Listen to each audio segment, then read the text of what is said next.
नमस्कार। रामायण की कथा में आप सभी का एक बार फिर से हार्दिक स्वागत, अभिनंदन। आज के वीडियो में आप सभी के सामने प्रस्तुत है राजा इल की कथा। बढ़ते हैं कहानी की तरफ।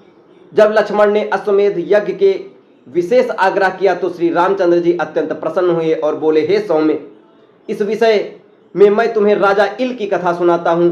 प्रजापति करदम के पुत्र इलवाही देश के राजा थे। एक समय शिकार खेलते हुए वे उस स्थान पर जा पहुंचे जहां स्वामी कार्तिकेय का जन्म हुआ था और भगवान शंकर अपने सेवकों के साथ पार्वती जी के साथ मनोरंजन करते थे।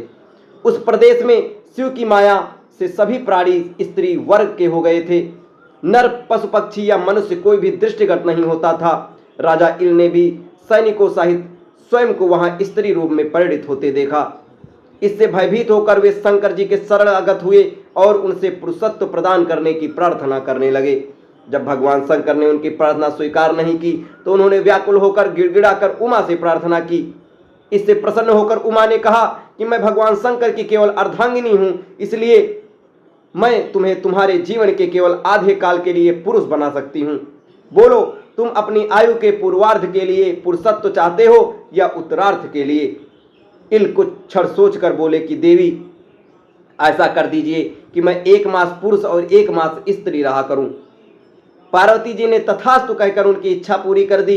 इस वरदान के फलस्वरूप इल प्रथम मास में त्रिभुवन सुंदरी नारी बन गए तथा इल से इला कहलाने लगे।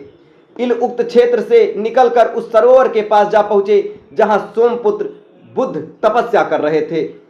इला पर दृष्टि पड़ते ही बुद्ध पर उस आसक्त हो गए, वहां उसके साथ रमण करने लगे। उन्होंने राजा के साथ आए स्त्री रूपी सैनिक का वृत्तांत जानकर उन्हें किमपुरी किन्नरी होकर पर्वत के किनारे रहने का निर्देश दिया। उन्होंने आग्रह करके इल को 1 वर्ष के लिए वहीं रोक लिया। 1 मास पश्चात इला ने इल के रूप में पुरुषत्व प्राप्त किया। अगले मास वे फिर नारी बन गए।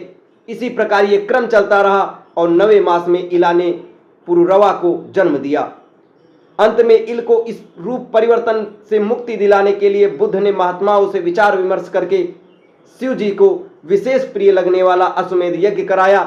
इससे प्रसन्न होकर शिव जी ने राजा इल को अस्थायी रूप से पौरुष प्रदान किया।